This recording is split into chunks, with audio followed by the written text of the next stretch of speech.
नमस्कार, मेरा नाम है विकास कुमार। आप देख रहे हैं लोकमत हिंदी न्यूज रूम टॉक।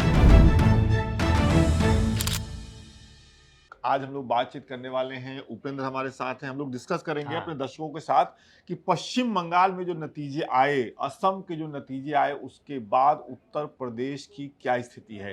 खबर यह है उपेंद्र की अखिलेश यादव ने कुछ महीने पहले ही पश्चिम बंगाल के मुख्यमंत्री ममता बनर्जी के कहने पर आईपैक जो एजेंसी है, जो ममता बनर्जी का चुनाव प्रबंधन देख रहा था, उनके साथ एक करार किया था। खबर यह निकल करके आ रही है कि उन्होंने ये करार तोड़ दिया है। तो सबसे पहले तो ये एक बात, और इसके साथ एक खबर और है कि आईपैक से करार टूट गया है, लेकिन अखिलेश यादव संपर्क में है प्रशांत किशोर के, जो अभी तमिलनाडु में सरकार बनवाने में अहम भूमिका निभा रहे हैं। हाँ, और मतलब जनसुराज और प्रशांत किशोर की टीम सोशल मीडिया पर इसको प्रमोट भी उसी तरीके से कर रही है। उन्होंने एक शॉर्ट वीडियो बनाया है जिसमें हमारा भी एक वीडियो उन्होंने शामिल किया है। तो मैं सबसे पहला सवाल ये मैं समझना चाहता हूं कि क्या आईपैक से करार तोड़ना पश्चिम बंगाल के रिजल्ट आते ही अखिलेश यादव का हताश होना दिखाता है, या एक बेहतर रणनीति है कि भाई चलो आईपैक काम नहीं कर रहा था, दूसरी एजेंसी से बात करते हैं, डायरेक्ट प्रशांत किशोर से बात करते हैं। देखिए, ये विश्वास की बात है, ये विश्वास को दर्शाता है। आईपैक को खड़ा करने में प्रशांत किशोर का हाथ रहा, लेकिन अब आईपैक से उन्होंने नाता तोड़ लिया है। अभी भी विश्वास लोगों का आईपैक पे नहीं है, प्रशांत किशोर पे। तो प्रशांत किशोर की रणनीति पे लोगों का विश्वास है, एक व्यक्ति की रणनीति पे विश्वास है, ना कि किसी संस्था की रणनीति पे विश्वास है। ये यहाँ दिखा रहा है। दूसरी बात, 4 मई के बाद यूपी में सोचिए कि एक सुनामी आ गई है। अच्छा, सुनामी किस तरह का सुनामी? राजनीतिक तौर पे सुनामी। जो 4 मई के बाद समाजवादी पार्टी, 4 मई से पहले जो समाजवादी पार्टी या अखिलेश यादव ये कह रहे थे कि हम पीडीए के सहारे, और लोग भी राजनीति के जानकार भी कह रहे थे कि अखिलेश यादव बेहतरीन फाइट देंगे और आगे निकलेंगे बीजेपी से। लेकिन 4 मई के बाद बहुत सारे समाजवादी लीडर में डिमोरलाइज्ड हो गए इस नतीजों के बाद। अब हुआ क्या है कि सोशल मीडिया पे तमाम प्रकार की खबरें जानते ही फैलती रहती हैं। उसमें ये कहा जा रहा है कि आईपैक ने अंदरूनी तौर पे बीजेपी की मदद की। ये अखिलेश यादव को पता चल गया है, इसलिए उन्होंने आईपैक के साथ करार खत्म कर लिया है।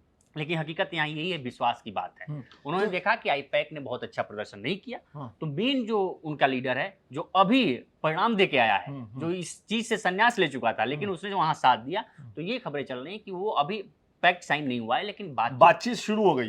लेकिन सवाल ये होता है कि उत्तर प्रदेश में अखिलेश यादव अकेले तो है नहीं, अखिलेश यादव के साथ कांग्रेस भी है, मतलब गठबंधन रहेगा। जब अभी लक्ष्मण यादव आए थे, मैंने उनसे बातचीत की थी, तो उन्होंने कहा कि अखिलेश यादव भी कह चुके हैं कि भाई राहुल भी साथ में रहेंगे। तो अगर राहुल भी साथ में रहते हैं, अखिलेश भी साथ में रहते हैं, पहले प्रशांत किशोर कांग्रेस के साथ एक कोशिश कर चुके हैं, उन्होंने कांग्रेस को बहुत गरियाया भी है, तो क्या आपको लगता है कि प्रशांत किशोर उत्तर प्रदेश में अखिलेश और कांग्रेस कि नैया पार लगाने के लिए मतलब कोई करार करेंगे, उसके लिए तैयार होंगे? देखिए, ये बिजनेस की डील होती है। बिजनेस की डील में कौन किस पे बैठ जाए और किसका भाव तोल अच्छा हो जाए, वो बिजनेस के तौर पे। और पॉलिटिकल पार्टियां आज देखिए 2014 के बाद से ये एक बहुत ड्रास्टिक चेंज हुआ है देश की पॉलिटिक्स में। एक तो चुनाव बहुत पैसे वाला हो गया है, बहुत महंगा चुनाव हो गया है, और पॉलिटिकल पार्टियां अप्रोच कर रही हैं कि लोग हमारे लिए कैंपेनिंग करें। जो आईपैक जैसी संस्थाएं हैं, जो इनके जैसे, तो लोग अब छोटे छोटे तौर पे आप देख लीजिए, विधानसभा के चुनाव होता है, वहां लोग ढूंढ रहे हैं कि कोई हमारे लिए, कोई कंपनी आ जाए हमारे लिए कर ले, पैसा देने के लिए तैयार हैं लोग। तो ये एक ड्रास्टिक चेंज हुआ है देश की पॉलिटिक्स में, जो कभी अमेरिकन या वेस्टर्न पॉलिटिक्स में होता था। दूसरी बात जो हम ये कहने जा रहे हैं कि इसमें सबसे बड़ा फायदा कांग्रेस को हुआ है। अब कांग्रेस अपनी शर्तों पे जाएगी यूपी में। अभी तक कांग्रेस अखिलेश यादव की शर्तों पर थी, लेकिन अब 4 मई के नतीजों के बाद ये कांग्रेस अब अखिलेश यादव की शर्तों पे नहीं, अपनी शर्तों पे चुनाव लड़ेगी। क्योंकि आप देखिए कि 4 मई के नतीजों के बाद एक तरीके से माहौल बना है कि अब 2 ही देश में पार्टियां बची हैं, या तो बीजेपी या तो कांग्रेस। रीजनल पार्टियों का सफाया हो गया, चाहे वो टीएमसी देख लीजिए। और सबसे बड़ी बात कि जो थर्ड फ्रंट की बात कर रहे थे, बात ये चल रही थी कि अगर ममता बनर्जी पश्चिम बंगाल जीत लेती हैं तो वो दिल्ली कूच करेंगी। यहाँ अरविंद केजरीवाल, ममता बनर्जी, अखिलेश यादव, तेजस्वी यादव, ये सब मिलकर एक तीसरा मोर्चा बनाएंगे। कांग्रेस को कहा जाए कि भाई आप हमारे साथ आइए, हमारे नेता को नेता मानिए, फिर हम लोग बीजेपी से फाइट करते हैं। लेकिन पूरी गणित बदल गई है, पूरी रणनीति बदल गई है। लेकिन मैं ये समझना चाहता हूँ, जैसे आपने कहा कि भाई ये बिजनेस की डील है, होगा कि नहीं होगा नहीं पता, बिल्कुल सही बात कह रहे हैं, क्योंकि अंदर खाने क्या होगा नहीं पता। लेकिन मुझे जहां तक लग रहा है क्योंकि प्रशांत किशोर, एक बात आप भी बार बार कहते हैं और बाकी लोग भी कहते हैं कि प्रशांत किशोर उसी घोड़े पर दांव लगाते हैं हाँ बिल्कुल। जिसके बारे में उनको लगता है हाँ। कि पहले नंबर पे नहीं तो दूसरे नंबर पर तो आएगा ही, तो चलो मैं इसको पहले नंबर पे पहुंचा दूंगा तो मेरा बिल्कुल। काम बन जाएगा। तो एक तो ये स्थिति है। हम्म। आप ये कह रहे हैं कि 4 मई के बाद उत्तर प्रदेश में स्थिति बदल गई है। अब बिल्कुल। देखना पड़ेगा कि अखिलेश यादव कैसे इससे आगे निकलते हैं। दूसरी कहानी जो मुझे लग रहा है कि अगर प्रशांत किशोर जाएंगे तो शायद उत्तर प्रदेश में अखिलेश यादव को भी वो वही सलाह देंगे जो तमिलनाडु में उन्होंने दिया था इनको विजय विजय को, थलापति। कि भाई अकेले चलो, एकला चलो वाली जो स्थिति है वो चाहेंगे। तो अगर उत्तर प्रदेश में ऐसा कुछ होता है कि अखिलेश यादव अकेले चुनाव लड़ते हैं, कांग्रेस को छोड़ देते हैं उनके दम पर और अपने पूरे दम पे प्रशांत किशोर के साथ मिलकर के उत्तर प्रदेश का चुनाव लड़ते हैं, अब तो उत्तर प्रदेश से ही आते हैं, तो थोड़ा बताइए गुना गणित। देखिए अखिलेश यादव, हमें नहीं लगता कि अखिलेश यादव अकेले चुनावी मैदान में होंगे, क्योंकि अखिलेश यादव को जैसे एक टैग लग गया है अखिलेश यादव पे भी कि अखिलेश यादव ठीक है, आज पीडीए की बात कर रहे हैं, 2024 में उन्होंने कारनामा दिखाया है पीडीए का। पीडीए कितना साथ देगा, असली विधानसभा परीक्षा चुनाव में 2027 की परीक्षा है, क्योंकि बहुत सारे 2024 में बहुत सारे पैटर्न काम कर रहे थे। एक तो दिल्ली लखनऊ की लड़ाई थी, उस लड़ाई में अखिलेश यादव को फायदा मिला। अभी भी लड़ाई है, दिल्ली और लखनऊ की अभी भी लड़ाई है। दिल्ली लखनऊ जब आप कह रहे हैं तो आप कह रहे हैं उत्तर प्रदेश के मुख्यमंत्री हाँ। और यहाँ देश के गृह मंत्री अमित शाह हम कह रहे हैं कि आला कमान, अच्छा बीजेपी का आला कमान, ठीक है, बीजेपी का ये सूत्रों के हवाले से ऐसी चीजें चल रही हैं। जो राजनीतिक गलियारों में ये चर्चा है। 2021 में आप देखे होंगे कि कितना बड़ा माहौल था, रोज दौरे होते थे। लेकिन अखिलेश यादव एक ऐसे नेता है, जहां तक मैं जानता हूं अखिलेश यादव को, वो जिसके साथ रहते हैं दिल से रहते हैं। वो राजभर के साथ रहे, दिल से रहे, बाद में राजभर ने उनको धोखा दे लें या सरकार के साथ मिल गए। वो जयंत चौधरी के साथ रहे, जयंत चौधरी की तो सीटें भी नहीं थी, राज्यसभा में समाजवादी पार्टी के विधायकों ने वोट दिया। राज्यसभा आज जयंत चौधरी समाजवादी पार्टी के विधायकों से है, जो आज केंद्र में मंत्री बने हैं जयंत चौधरी, जो कहते थे कि हम चौन्नी हैं जो थोड़ी पलट जाएंगे दामन। तो अखिलेश यादव जिसके साथ रहे, बहुत दिल से रहे। अब यही दिक्कत है कि अखिलेश यादव से आप देखिए, अखिलेश यादव इकलौते नेता हैं पूरे देश में, कांग्रेस पार्टी भी ऐसा नहीं करती है। अखिलेश यादव इकलौते नेता हैं, जब पत्रकार पूछते हैं कि क्या कांग्रेस के साथ रहेंगे, वो है कि बिल्कुल राहुल गांधी के साथ रहेंगे।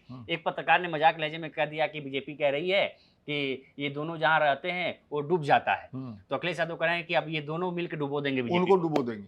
लेकिन हाँ, लेकिन सवाल पॉइंटेड वही सवाल है कि आपको लग रहा है कि अखिलेश यादव अकेले चुनाव लड़ेंगे? नहीं, अखिलेश यादव नहीं, अखिलेश यादव अकेले चुनाव नहीं लड़ेंगे, कांग्रेस के साथ बिल्कुल रहेंगे। उसके पीछे दो वजह हैं विकास।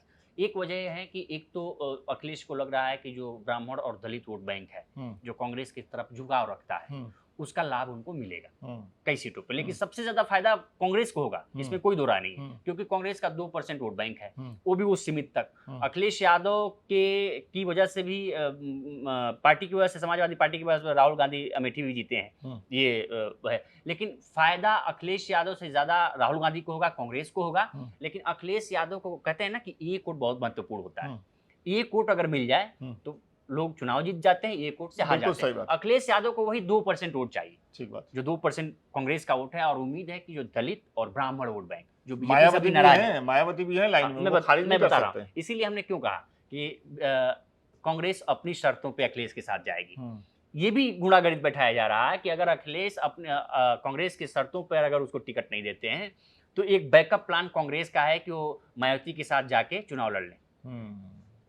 तो मायावती का जो 12-13% दलित वोट बैंक है, जो पिछली बार कभी 2027 में 31% था, घट के अब भले 11% पे आ गया है, लेकिन वो उनका फिक्स वोट बैंक है। एक चीज और है, मुझे लगता है अखिलेश यादव इस जो पश्चिम बंगाल में पूरा चुनाव हुआ है और जिस तरीके से नरेशन बना, गढ़ा गया और आखिरकार में जो नतीजे आए हैं, उसको बहुत मन से देख रहे होंगे और मुझे लगता है अखिलेश यादव उसका विश्लेषण भी कर रहे होंगे। और अगर उस विश्लेषण से वो ये निकाल पाते हैं कि पश्चिम बंगाल में कैसे लगा तो बाहर से देखने पे कि ममता बनर्जी फाइट कर रही है बीजेपी से, लेकिन असल में हुआ क्या कि ममता बनर्जी अपना ग्राउंड लूज करके, नाराजगी लोगों में है ये भूल करके, वो भारतीय जनता पार्टी पर अटैक करने में लग गई और इस वजह से जो चुनाव परिणाम आया हमने देखा। देखिए बिल्कुल सही कह रहे हैं कि उसमें SIR का भी रोल लोग बता रहे हैं, बाकी चीजें भी हैं, लेकिन जिस स्तर पे पश्चिम बंगाल में ममता बनर्जी की हार हुई है उपेंद्र, वो सिर्फ और सिर्फ किसी एक वजह से हुई हो ना माना जाए, जनता की नाराजगी भी रही है। हाँ, देखिए विकास, इसमें एक आप एक पैटर्न देखेंगे, सबसे बड़ा पैटर्न ये, अभी तक ये डिकोड करने की बात है, भले आगे 50 साल बाद लोग डिकोड करेंगे। आप देखिए कि जो भी बड़ी रीजनल पार्टियां रही वो अपना सिर्फ स्टेट नहीं खोई, उसका सबसे बड़ा लीडर भी चुनाव हार गया। ममता बनर्जी स्टेट खोई, चुनाव हार गए। नवीन पटनायक इतने बड़े लीडर स्टेट खोया, खुद चुनाव हार गए। एमके स्टालिन स्टेट खोया, खुद चुनाव हार गए। अरविंद केजरीवाल खुद स्टेट खोया, खुद भी चुनाव हार गए।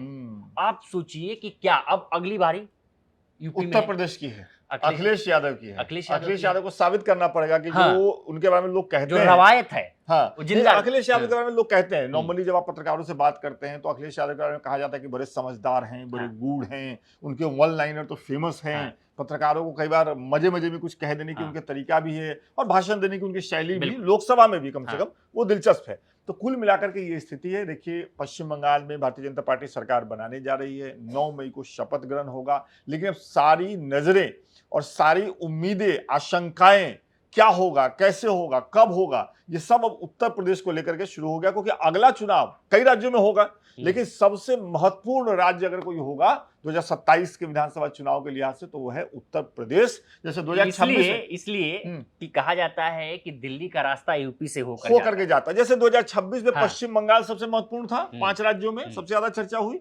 2027 में बाकी राज्यों में भी चुनाव होंगे, लेकिन उत्तर प्रदेश पर सबसे ज्यादा नजरें रहने वाली हैं, और सबसे दिलचस्प और जबरदस्त लड़ाई भी, राजनीतिक लड़ाई भी उत्तर प्रदेश से ही देखने को मिली। और ये भी देखने को होगी कि 4 मई के बाद जब परिणाम आए हैं तो अखिलेश यादव की अलग दूसरा गियर स्ट्रेटेजी क्या हो रही है, क्या हो सके। हाँ बिल्कुल, ये बहुत इंपॉर्टेंट है, क्योंकि अपनी रणनीति वो बदलेंगे तभी उनके लिए बेहतर होगा। बिल्कुल। चलिए, बहुत बहुत शुक्रिया। लोकमत हिंदी देखते रहिए। हमारी कोशिश होगी कि जैसे पश्चिम बंगाल इलेक्शन हमने अलग तरीके से आपको दिखाया, आने वाले सारे इलेक्शन हम आपको उसी तरीके से दिखाएं। बहुत बहुत शुक्रिया।